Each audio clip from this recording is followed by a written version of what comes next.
Olá, seja bem-vindo, bem-vinda a essa videoaula de eletrônica aplicada e a gente vai dar continuidade ao que a gente vem discutindo sobre fundamentos e transistores bipolares, focando no seguinte problema, né? Até então, a gente conversou sobre polarização, né? A gente viu que existiam tipos diferentes de polarização, né, de circuitos transistorados no que diz respeito a como o sinal ele vai entrar no nosso circuito, vai ser a malha de entrada, e como é que o sinal resultante da ação do transistor ele vai ser retirado do meu circuito, na minha malha de saída, né? E aí a gente falou de polarização do tipo emissor comum, coletor comum, base comum. Mas a polarização, né, do transistor, que diz respeito ao ajuste da corrente contínua que a gente vai aplicar o transistor para que ele cumpra uma determinada função, ele tem mais alguns detalhes que vão além dessa classificação, emissor comum, coletor comum, base comum. A gente pode falar também de polarização da base ou polarização do emissor, dependendo do ponto do transistor onde a gente fixa uma corrente. E quando eu digo a gente fixa uma corrente, né, a gente vai amadurecer isso ao longo dessa videoaula, eu estou dizendo que a gente vai estabelecer uma tensão, vai estabelecer uma resistência associada ali a um terminal do transistor, e ao fixarmos uma tensão e uma resistência, a gente fixa também uma corrente, né? Esse estabelecimento, essa definição de uma corrente vai ter consequências, né? Então, até agora, a gente tem colocado um resistor na base, a gente aplica uma tensão na base e, com isso, a gente faz a polarização da base. Isso é o que a gente tem feito até agora. A polarização da base ela é muito boa para o uso do transistor como chave eletrônica, tá? Agora, essa polarização não é adequada para o uso como amplificador. A gente empregar um transistor com o propósito de amplificar um sinal, né? E a gente vai descobrir que o principal motivo é porque o ganho de corrente varia com a corrente do coletor, com a temperatura, né, de transistor para transistor, e isso representa um problema para a amplificação, essa mudança no ganho do transistor, né? E é por esse motivo, então, que a gente vai ter como objetivo de aula entender por que a polarização da base não opera corretamente em circuitos de amplificação e também entender qual é a solução que a gente pode dar para esse problema. Quando a gente está falando sobre o beta-CC de um transistor, a gente geralmente consulta isso numa folha de dados e a gente vai ver que é dada uma faixa de valores, né? Um ganho mínimo, um ganho máximo, e essa variação pode ser muito grande, né? Pode ser tipo... eu posso ter uma relação de 3:1 considerando o mesmo tipo de transistor. Ou seja, eu pego dois transistores do mesmo tipo, coloco um no circuito e identifico um ganho.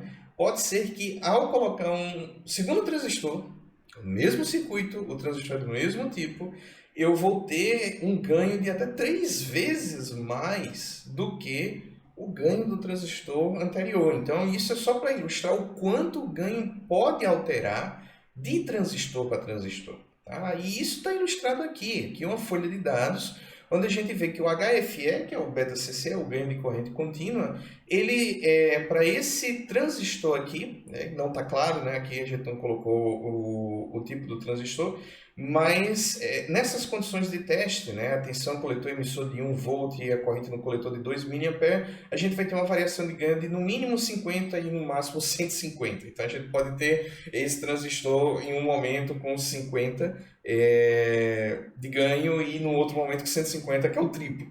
Tá? Então, essa não é uma diferença desprezível. E essa diferença, ela pode aparecer, né, em decorrência de várias coisas. Por exemplo, a própria corrente no coletor, ela pode ter uma influência no ganho do transistor. E é por isso que a gente também vê na folha de dados, né, as condições de teste, entre elas, qual foi a corrente que foi aplicada no coletor, num teste, para que fosse descoberto o ganho que está lá na folha de dados. A temperatura do transistor também influencia no ganho. E a gente pode ver a relação entre temperatura, corrente no coletor e o ganho no transistor, né, de corrente contínua, nessa figura aqui, onde cada curva dessa é a curva do ganho para uma determinada temperatura do transistor. Então, eu tenho aqui uma curva para menos 55 graus. À medida que eu vou aumentando a corrente no coletor, eu vou aumentando também o ganho, até que eu chego num ponto onde eu começo a perder ganho, né, com o aumento da corrente. Eu tenho outra curva aqui para 25 graus Celsius e eu tenho outra curva aqui para 125 graus Celsius. E aqui, os meus ganhos, eles estão variando de aproximadamente 20 aqui nesse ponto inicial, né, com a corrente de 0,1 mA, até mais de 100, talvez 150 aqui, né, com a corrente acima de 10 mA e uma temperatura de 125 graus Celsius. Então, essa alteração do ganho pode fazer com que o transistor ele passe a operar com a mudança do ganho em uma região diferente da que a gente pretendia que ele trabalhasse. A gente já viu que transistores eles podem operar numa região ativa para aplicações de amplificação. Ele pode trabalhar nas regiões de corte e saturação, e na última videoaula a gente usou bastante isso para fazer com que o transistor se comporte como uma chave eletrônica. Existe uma região de ruptura, onde em geral a gente não quer que o transistor opere nessa área, e dependendo de como a gente polariza esse transistor, o ganho pode fazer com que a gente pule de uma região para outra. Então, a gente não precisa de muita criatividade para pensar que eu estar na região ativa em um momento, né, e de repente pular para uma região de saturação ou voltar para uma região de corte por conta de uma mudança de ganho que aconteceu, não sei, porque a temperatura do meu transistor aumentou, porque a corrente no coletor desse transistor aumentou, não é uma boa ideia. Eu quero que, bom, se meu circuito ele tem que se comportar como um amplificador, então que ele fique na região ativa em todos os momentos. Aí vem um problema consequente nessa história, né? Como é que eu sei qual ponto de operação um transistor está em um dado momento? E a resposta para isso é, em geral, dada por um conceito que é o da reta de carga, certo? A reta de carga é uma linha que corta as curvas características do coletor. Quando a gente estava apresentando o transistor, a gente viu que quando a gente vai traçar a curva característica do coletor, a gente na verdade tem uma família de curvas dependendo da corrente que a gente coloca na base. Essa reta de carga, ela então vai nos ajudar a determinar em que ponto de operação de um transistor estou em um dado momento. E a reta de carga ela vai considerar características específicas de um circuito, como por exemplo, a tensão que eu aplico no coletor, a resistência que eu coloco no coletor, tudo isso é levado em consideração na hora da gente desenhar uma reta de carga, para a gente a partir daí identificar, olha, esse transistor está operando no ponto de saturação? Não, agora ele está operando na região ativa e por aí vai. Então vamos pegar um exemplo, né? Vamos considerar aqui esse circuito, a 15 volts na base, tem uma resistência da base que no momento não interessa para a gente, mas aqui do lado do coletor eu também estou aplicando 15 volts com uma resistência no coletor de 3 kΩ. Então, graficamente, o que é a reta de carga? Bom, a reta de carga é essa reta aqui, certo? E essas linhas aqui é a família de curvas características do coletor para esse transistor, para o transistor desse tipo aqui. Então, e a gente vai ter uma curva diferente dependendo da corrente que a gente está aplicando na base. Uma corrente da base, por exemplo, vai me gerar essa curva aqui. uma corrente maior na base vai me gerar uma curva mais alta, por exemplo, aqui. E o ponto de operação, a gente vai descobrir que é a interseção entre a reta de carga e a curva característica que está vigente em um dado momento, dependendo da corrente que eu tenho na minha base. E com isso eu posso identificar regiões diferentes, né? Uma delas é o ponto de saturação, né? É o ponto onde a reta de carga intercepta a região de saturação. Então a gente viu que nessa família de curvas tem uma região que é caracterizada pela baixíssima tensão entre o coletor e o emissor, e que tem um efeito prático, né, que eu não consigo colocar no coletor a quantidade de elétrons que eu poderia colocar caso essa tensão não estivesse tão baixa, né? E aí eu tenho uma corrente mais intensa na base, e enfim, tudo isso caracteriza a saturação, né? Como a tensão na saturação é muito pequena, o ponto de saturação normalmente é tido como o ponto mais alto da reta de carga, né? Quando a gente tem o menor valor, né, de tensão entre o coletor e o emissor, e ele determina qual é a máxima corrente no coletor. Então, deixa eu voltar aqui à figura. O que seria um ponto de saturação nessa reta de carga aqui? Bom, seria esse ponto mais alto aqui da reta. O ponto mais alto, se eu for ser bem preciso, que interceptar aqui a curva de característica do coletor em um dado momento, né? E aí a gente vai ver que o valor de VCE é bem baixo, mas eu, por outro lado, vou ter a maior intensidade de corrente possível, dada a configuração na qual eu me encontro. Vamos supor o seguinte, constatar o seguinte: a máxima corrente do coletor, ela pode ser calculada, eu vou tirar um pouquinho a imagem, ela pode ser calculada, né, pela lei de Ohm, ou seja, quando o meu VCE na malha do coletor é muito baixo, então ele vai se aproximar de zero, o que vai terminar determinando essa corrente de saturação vai ser a divisão entre a tensão do coletor e a resistência que eu aplico no coletor. Se vocês voltarem para o que vocês já aprenderam, para o que a gente já viu em aulas anteriores, vocês vão ver que se VCE for para zero, e VCE vai estar muito perto disso no ponto de saturação, então o que sobra para eu determinar a corrente no coletor é justamente esse VCC sobre RC. E isso vai caracterizar isso que eu chamo de corrente de saturação, que é a corrente mais intensa que eu posso ter no coletor, dadas as condições de tensão no coletor e resistência no coletor em um dado circuito, né? Essa fórmula, no entanto, né, a gente destaca, só pode ser aplicada no circuito que está utilizando essa polarização da base. Vamos falar agora do ponto de corte. O ponto de corte é aquele que a reta de carga intercepta a região de corte da curva. É aquela região onde eu não tenho uma corrente sendo aplicada na base e eu tenho uma corrente quase que insignificante no coletor. Porque se eu for analisar em termos práticos, só vai ter uma corrente de deriva, né, ali do coletor,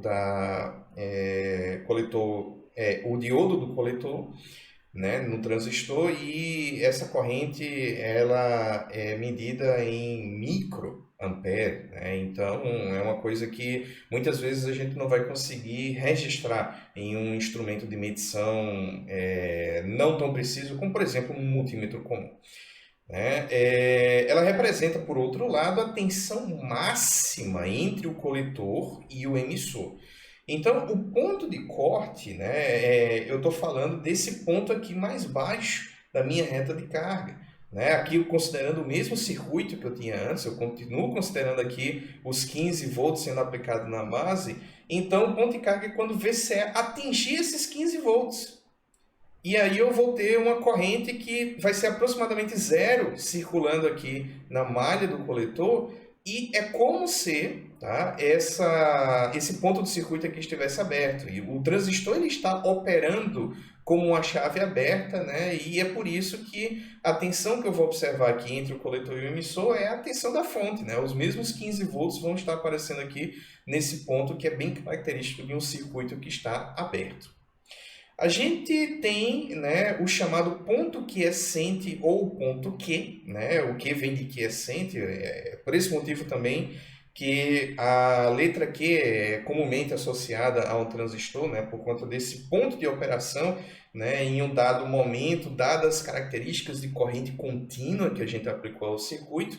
E esse Q, quiescente, significa que é um ponto instável ou um ponto em repouso, né? Uma vez que as coisas elas ocorrem no circuito, uma vez que eu fixo uma corrente na base, eu tenho a tensão e a resistência no coletor, então esse ponto realmente ele vai ficar parado em algum lugar na reta de carga. E é esse ponto que define a região, né, o modo de operação em que um transistor ele está operando. Então vamos considerar esse exemplo aqui. Qual é o ponto Q? Quando eu estou no exemplo anterior, mas agora eu defini uma resistência para a base, e essa resistência é de 500 kΩ, né? E aí vamos fazer a conta. Aqui a gente vai supor que esse é um transistor ideal com ganho 100. Né? Com isso, toda a tensão na base vai aparecer aqui no resistor de base, né? Eu não vou ter aquela subtração da queda de tensão do diodo base emissor, né? E com isso eu calculo a corrente da base simplesmente dividindo 15 volts por 500 kΩ, que vai me dar 30 microampere na base. Tá? E aí, como o ganho é de 100, eu consigo determinar a corrente no coletor. Né? Eu vou multiplicar esses 30 microampere por 100 e eu vou descobrir que no coletor eu vou ter 3 miliampere nessa configuração aqui. Legal. A reta de carga, né, ela é uma relação entre a corrente no coletor e a tensão entre o coletor e o emissor. Então eu descobri um componente do ponto Q, né, que é a corrente no coletor. Agora falta outro componente, que é a tensão entre o coletor e o emissor. Né? E aí eu posso descobrir isso basicamente de dois jeitos. Né? Se eu conheço as curvas características, eu posso simplesmente encontrar aqui, o coletor então vai ser 3 mA, então 3 mA ele está aqui, se eu já tenho a reta de carga, né, então ele está nesse ponto aqui da reta de carga, eu já identifico exatamente qual é o ponto Q. Né? Mas eu posso também usar os meus cálculos para descobrir o componente que é VCE. Eu só tenho esse 3 mA aqui na corrente do coletor, agora eu posso descobrir também, né, qual é a tensão VCE e para isso eu posso fazer as contas. Né? Qual vai ser a tensão VCE? Bom, vai ser a tensão no coletor, VCC, menos o decaimento da tensão que vai ocorrer no resistor do coletor, que é calculado multiplicando-se a corrente no coletor pela resistência do coletor. Então, se eu multiplico 3 mA por 3 kΩ, que é o que tem lá no resistor do coletor do meu circuito, então eu vou ter uma queda de tensão de 9 volts. E descontado esses 9 volts dos 15 volts que eu tenho no coletor, então eu vou descobrir que a tensão entre o coletor e o emissor é 6 volts.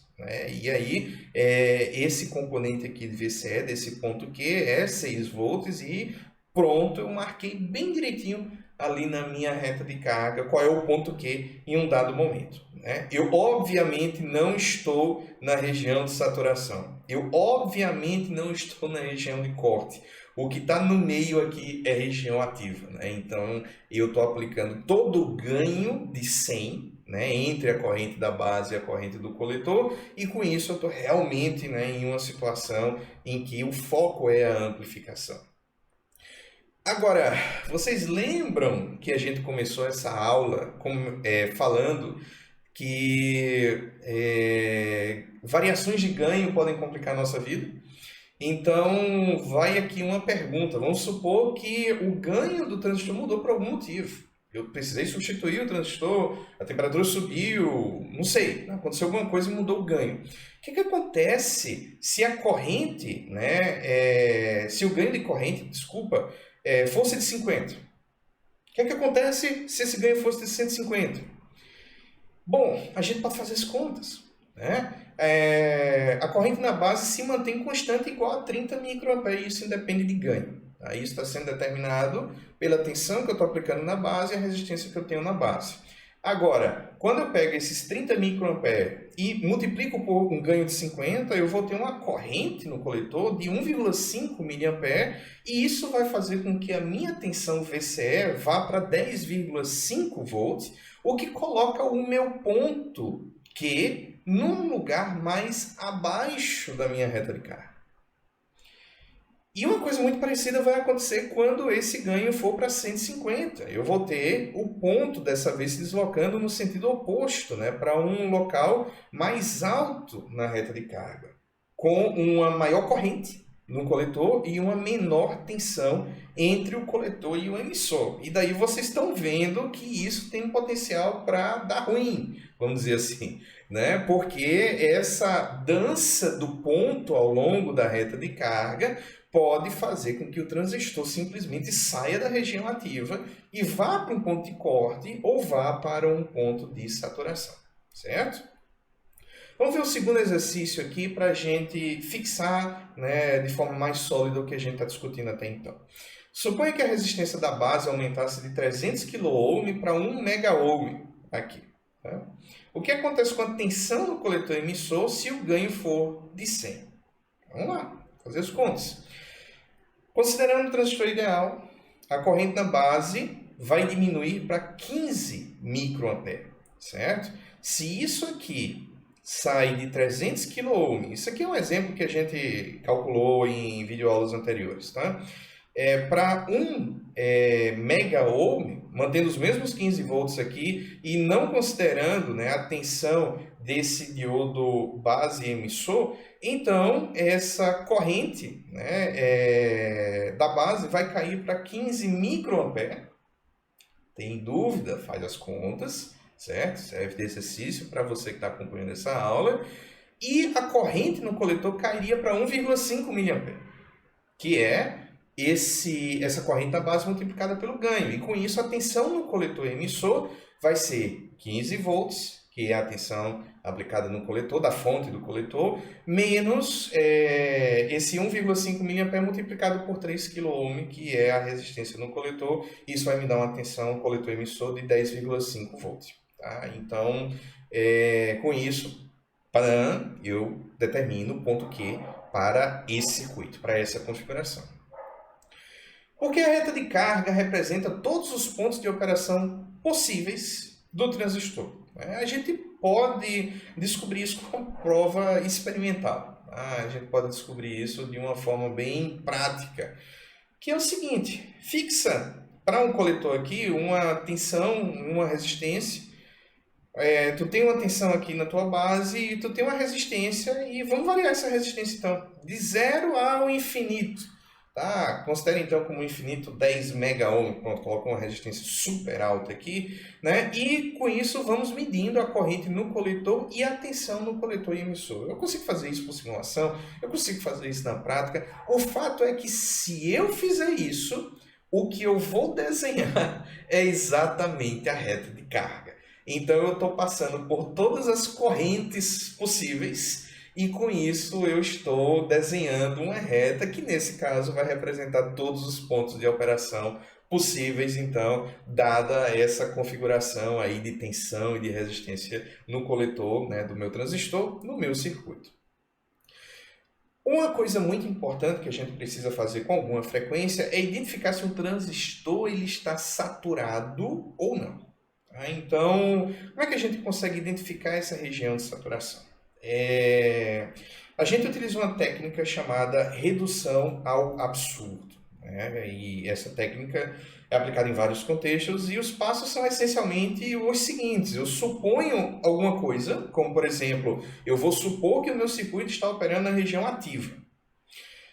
Eu vou fazer os cálculos de tensão e corrente assumindo que eu estou na região ativa. E o que caracteriza eu estar na região ativa? Bom, se eu estou na região ativa, todo o ganho do transistor está sendo aplicado à corrente da base para que eu tenha corrente no coletor, certo? E isso é o que está acontecendo. Então eu vou fazer os cálculos assumindo isso. E se aparecer um valor absurdo, em decorrência desses cálculos que eu fiz, então eu posso assumir que a minha suposição foi falsa, e com isso eu vou concluir que esse transistor está saturado, dado que a minha corrente na base é maior do que zero. Do contrário, aí eu estaria no ponto de corte. Tá? Como o ponto de corte já é descartado logo de cara, porque eu tenho alguma corrente na base, então sobra duas opções, né, basicamente. Eu estou ou no ponto na região ativa ou no ponto na região de saturação. Então, se eu assumo ativa e meus cálculos dão muito errado, então eu assumo que eu estou na região de saturação. Do contrário, eu realmente estou na região ativa e a minha suposição inicial estava correta. Vamos fazer um exemplo. Determine a tensão no coletor emissor. Aqui eu tenho, então, valor VBB, RB, VCC, RC e um transistor com ganho de 50. Beleza, vamos calcular. Corrente na base, né, considerando o transistor ideal. Eu estou aí aqui o tempo todo aplicando a primeira aproximação do transistor. Então, a corrente na base é a tensão da base dividida pela resistência da base, que me dá 0,1 mA. Corrente no coletor, eu estou assumindo que é a região ativa, então vai ser 50, que é o ganho, e todo o ganho está sendo aplicado por 0,1 mA, significa que eu tenho 5 mA no coletor, certo? Agora eu vou calcular a tensão coletor e emissor, que vai ser VCC menos a resistência do coletor multiplicado pela corrente do coletor que eu calculei, o que vai me dar 20 volts menos 5 mA multiplicado por 10 kΩ, isso vai dar menos 30 volts. Menos 30 volts, esse valor negativo, né, aplicado ao coletor emissor, dado que eu coloquei uma fonte, né, de valor positivo no coletor e o emissor está conectado ao terra, menos 30 volts é um absurdo. Tá? O slide deixa isso muito claro. Isso não é um valor possível nessa condição. Então, por que a conta deu errada? Bom, a conta deu errada porque a gente pressupôs alguma coisa que não era verdade. E a pressuposição nossa que estava errada é que eu estou na região ativa e que todo ganho é para ser usado multiplicando a corrente da base, tá? Para descobrir a corrente do coletor. Então, eu estou na região de saturação. E nessa situação, o meu ganho é menor. A relação entre a corrente da base e a corrente do coletor, ela é menor do que o ganho normal que aquele transistor é capaz de fornecer. Tá? Um outro método aqui inicialmente, né, eu vou calcular a corrente de saturação do coletor. Então, vamos lá, vamos descobrir primeiro qual é a corrente de saturação, que é a corrente máxima que eu posso ter no transistor. Ele não vai passar dessa corrente no coletor, né? Essa vai ser a situação em que aquele transistor está saturado. Desse valor de corrente ele não passa. Então, como é que eu descubro? Bom, quando eu estou usando a polarização da base, a gente já discutiu que eu simplesmente pego a tensão do coletor e divido pela resistência do coletor. E no caso do circuito exemplo, a gente tem 20 volts dividido por 10 kΩ, que dá 2 mA. Então, essa é a corrente máxima. A partir do momento que no cálculo anterior eu tenho como resultado 5 mA como corrente no coletor, já tem coisa errada, porque não é possível 5 mA, dada que a corrente de saturação é 2 mA, tá certo? Logo, é um absurdo e eu vou assumir que esse transistor ele está operando na região de saturação, tá? Algumas observações importantes. No transistor saturado, o ganho de corrente é menor do que o ganho de corrente na região ativa. Isso a gente já falou. A corrente no coletor será máxima quando o ponto Q estiver próximo ao ponto superior da reta, tá? Que é o ponto mais alto da minha reta de carga. Nesse ponto, nada que for feito vai aumentar a corrente do coletor, que é a corrente de saturação. Não adianta eu aumentar a corrente na base tendo a esperança de que a corrente do coletor vai aumentar. Isso não vai acontecer quando o transistor está saturado. Mesmo que se aumente a corrente na base, a corrente no coletor vai continuar sendo a mesma. O que é que vai mudar então? A única coisa que realmente vai mudar é o ganho. Então, o ganho que antes era 50, porque eu tinha esse salto de 50 aqui, agora eu vou começando a ter mais corrente na base sem que a corrente do coletor ela aumente, então eu vou diminuir o ganho. diminuindo.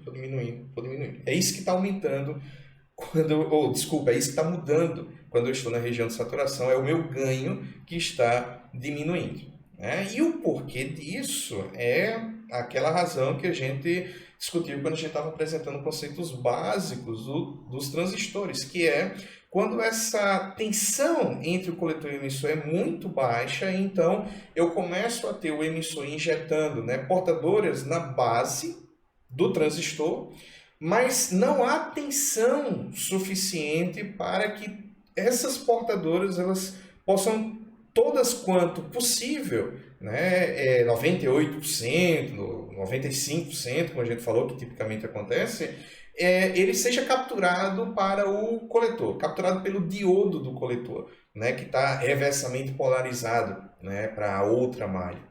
Então, nessa situação, o que eu vou ter é mais corrente passando para a base do que normalmente eu teria se o transistor não estivesse saturado. Então, esse é o porquê, certo? Vamos para mais um exemplo. No circuito, a corrente na base é de aproximadamente 0,1 mA e a máxima corrente no coletor é de 2 mA.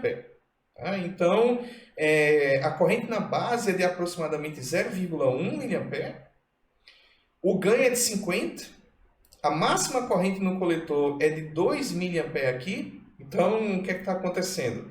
Como a corrente no coletor está saturada em 2 mA, o ganho passa a ser 2 mA dividido por 0,1 mA, que é a corrente na base, é 20. Olha aqui, ó. O ganho normal do transistor é 50. Mas nesse exemplo aqui, certo? Que a gente calculou, com a corrente na base com 0,1 e sabendo que a máxima corrente no coletor é 2 mA, então eu vou descobrir que o meu ganho caiu para 20 nessa situação. Isso aqui é clássico, transistor saturado. Se mudarmos a resistência na base para 50 kΩ, então a corrente aumenta para 0,2 mA, certo? Então eu posso até aumentar a corrente na base. A corrente no coletor não vai aumentar, ela vai continuar em 2 mA. E aí o ganho foi para quanto? Foi para 10 agora, certo? Existe um outro conceito importante chamado saturação forte, né? Quando eu quero realmente garantir que um transistor ele vai estar saturado, eu vou tentar colocar ele em saturação forte, que é uma situação em que eu quero que ele fique saturado e ele não saia facilmente desse ponto de saturação por alguma flutuação que aconteça num ganho, por exemplo, do transistor, né? Então, para evitar qualquer influência de variação na corrente do coletor, por exemplo, temperatura, substituição do transistor, então o projetista normalmente projeta um circuito para que a corrente da base seja ao menos 10 vezes menor do que a corrente do coletor, o que significa que o meu ganho tem que ser de pelo menos, né? Pelo menos aqui, na verdade, o termo correto seria de até 10 vezes. Tá? Eu não quero que o ganho passe de 10. Certo? Isso porque o ganho nos transistores, ele, em geral, é de 30 para cima.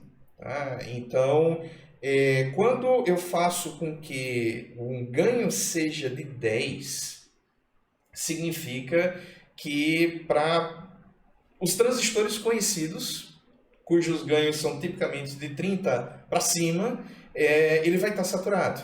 Porque se ele estivesse na região ativa, esse ganho então seria de 30. Não é, eu estou forçando o ganho para ser 10. Então eu vou colocar basicamente qualquer transistor, né, convencional na região de saturação, né, razoavelmente distante de um ponto onde ele sairia da saturação para ir para uma região ativa, por exemplo. Tá? Por exemplo, calcule a corrente máxima, né, na base para que o ganho seja de 50 no circuito abaixo. Então, para que o ganho aqui seja 50, qual é a corrente que eu posso ter aqui?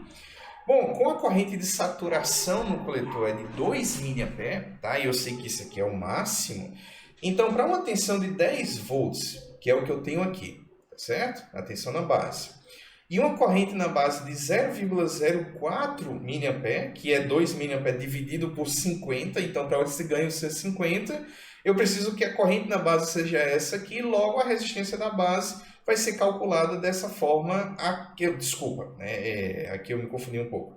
Isso aqui é o cálculo, né, que eu faço, 2 mA, que é a corrente de saturação, dividida pelo ganho. Então, no máximo, né, a minha corrente na base tem que ser essa aqui. Agora, para a minha corrente ser essa na base, dada a tensão, né, que eu tenho na base, a resistência da base vai ser os 10 volts dividido por essa corrente, que é 250 kΩ. Tá? Então,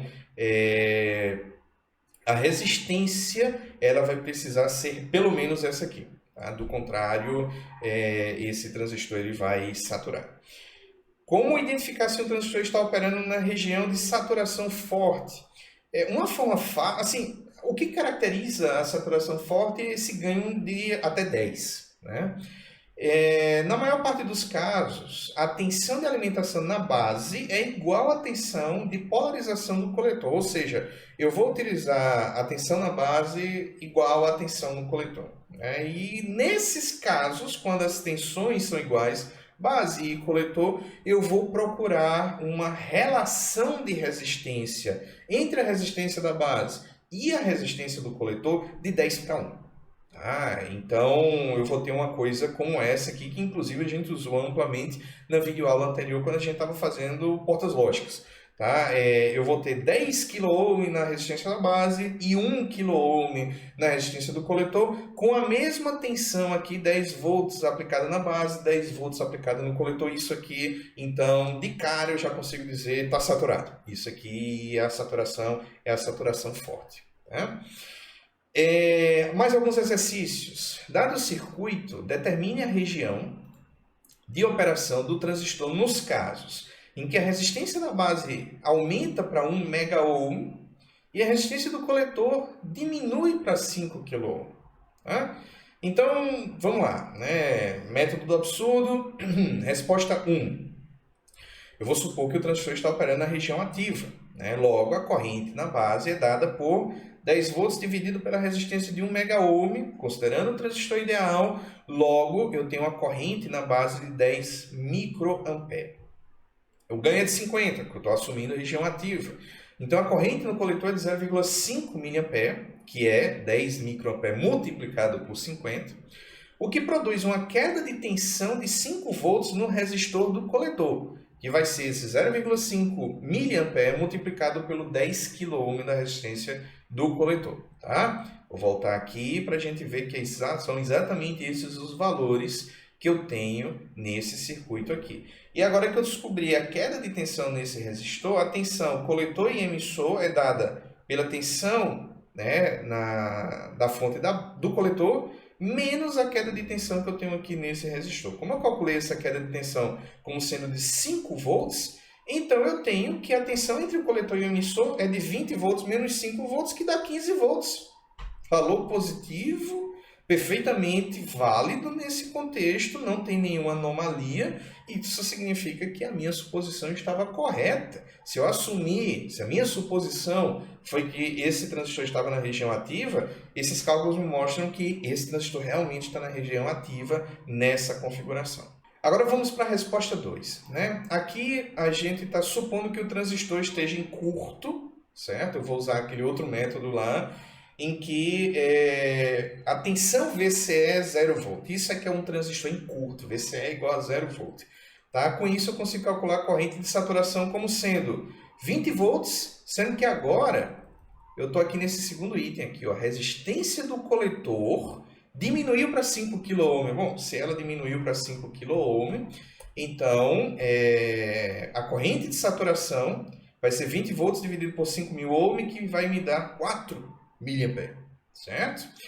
A corrente na base, por outro lado, vai ser os 10 volts dividido pelos 100 kΩ. Agora eu voltei para o valor original, vou voltar aqui na figura da base. Né? No exemplo anterior eu tinha considerado que era 1 MΩ, sendo que agora o que mudou foi a resistência do coletor. Né? Então eu vou considerar aqui a resistência na base de volta para 100 kΩ. Nessa configuração, 10 volts dividido por 100 kΩ vai me dar uma corrente na base de 0,1 mA.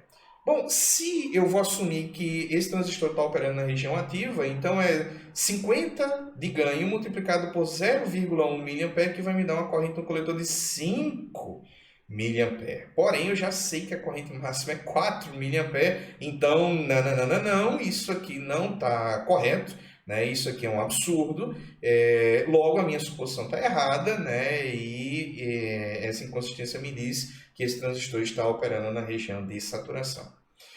Vamos comentar rapidamente, né, uma coisa que a gente viu em detalhes na videoaula anterior, que eu posso utilizar um transistor como chave, né, quando eu faço com que esse transistor ele fique alternando entre o ponto de corte e o ponto de saturação.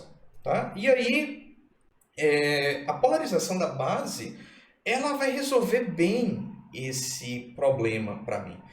Porque eu vou, por exemplo, utilizar uma saturação forte e variações no ganho, né, do transistor não vão tirar o transistor de saturação quando houver uma tensão aplicada na base, né, no valor que a gente projetou para aplicar na base, né, para poder, por exemplo, fechar a chave eletrônica ou abrir a chave eletrônica.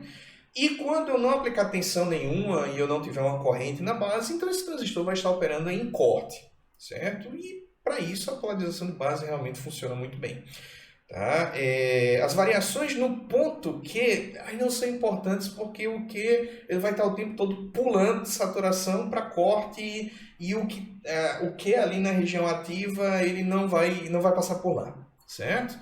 E com a variação da corrente, o transistor permanece na região de saturação ou de corte, né? No caso, a variação de corrente deve manter o transistor na região de saturação, né? Porque, do contrário, se eu não tenho corrente na base, então eu não tenho corrente significativa no coletor, né? E aqui, por exemplo, eu apliquei 10 volts aqui na minha base. Tá? Aqui eu estou em saturação forte, mesma tensão, base coletor, e eu tenho uma relação de 10:1 nas resistências da base para o coletor.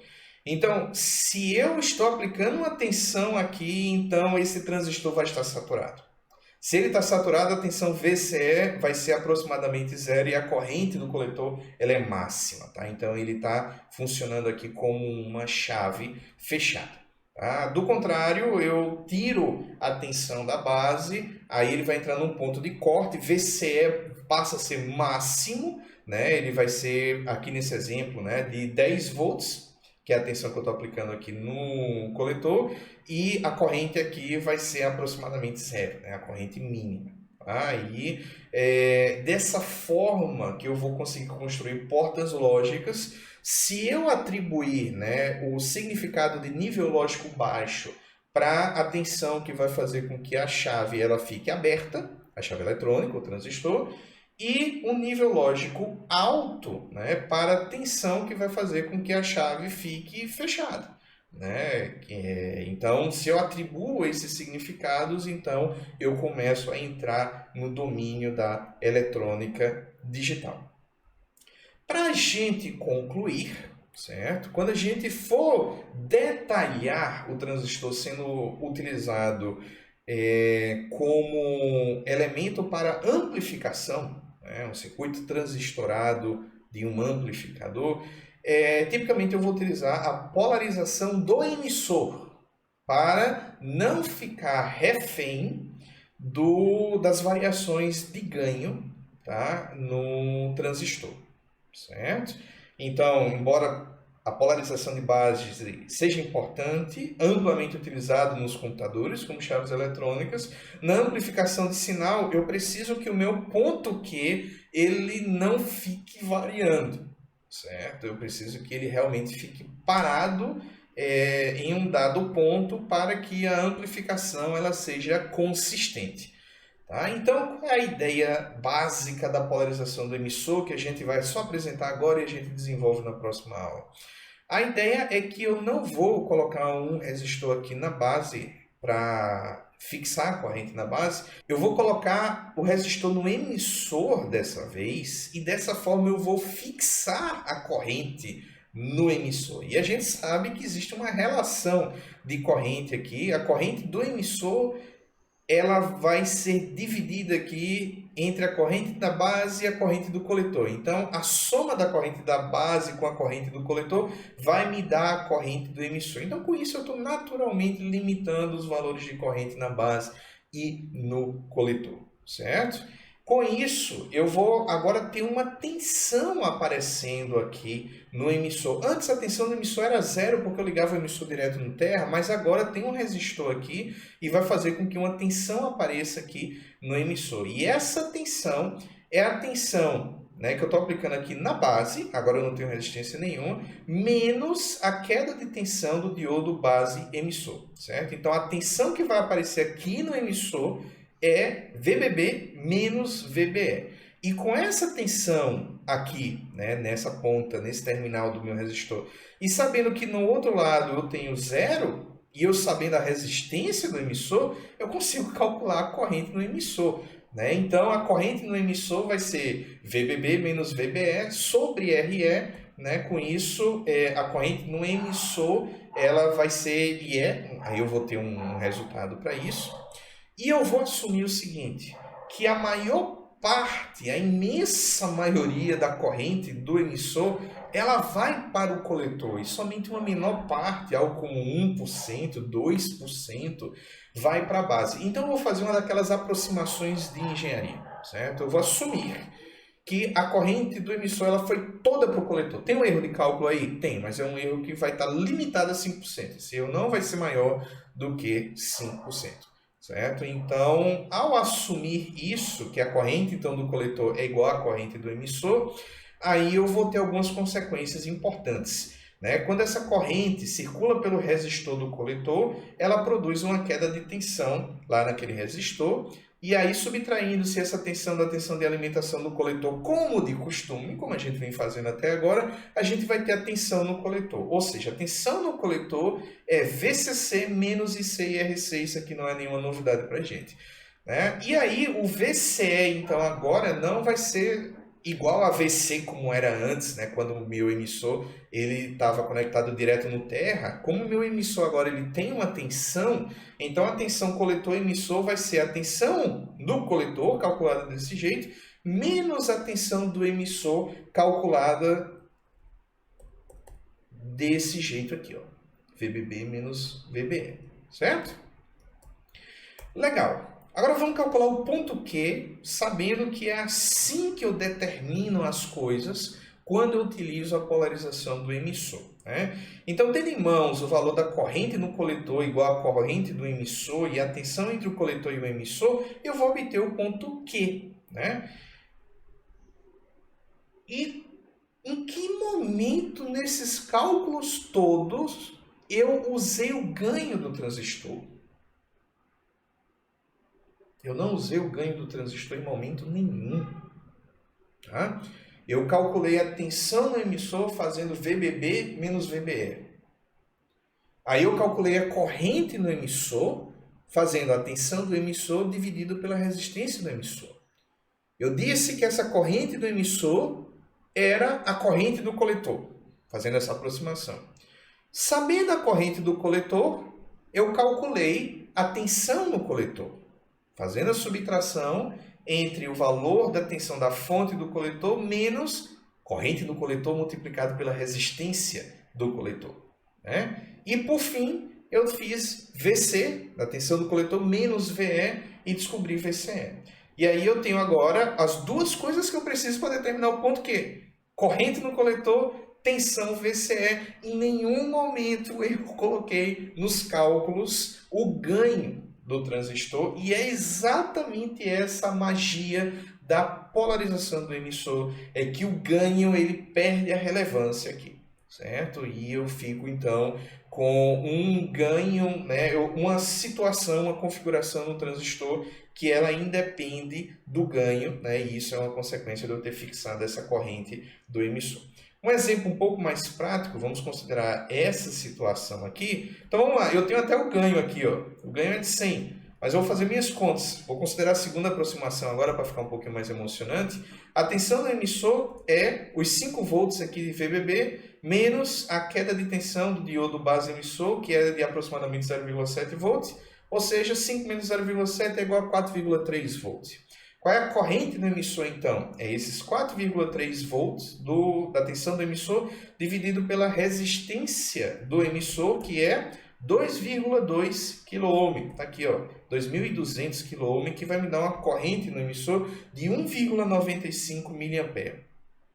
Bom, se a corrente no emissor é 1,95 mA, eu estou dizendo que a corrente no coletor é 1,95 mA também. E com isso eu consigo calcular a queda de tensão na resistência do coletor, que vai ser IC multiplicado por RC. VCC eu já tenho, é os 15 volts que estava lá no meu circuito. Aí eu vou pegar corrente no coletor 1,95 mA multiplicado pela resistência do coletor, que é 1 kΩ. Isso vai me dar então que a tensão no coletor é 15 menos o resultado desse produto aqui, que é igual a 13,1 volt. Com isso, a tensão entre o coletor e o emissor é 13,1 volt, menos os 4,3 volts que eu tinha calculado anteriormente, o que vai me dar 8,8 volts. Está determinado o ponto Q, VC é 8,8 volts, corrente no coletor 1,95 volts. E com isso a gente termina essa videoaula. Foi uma videoaula densa, né? Eu sou o primeiro a admitir isso. Mas eu convido vocês a reassistirem pontos importantes, se for o caso, pausa, volta, né? Garantam que vocês entenderam bem os conceitos que a gente apresentou aqui e na próxima videoaula a gente vai desenvolver um pouco mais, né, dos circuitos transistorados com polarização no emissor. E para vocês, bons estudos, até a próxima, tchau, tchau.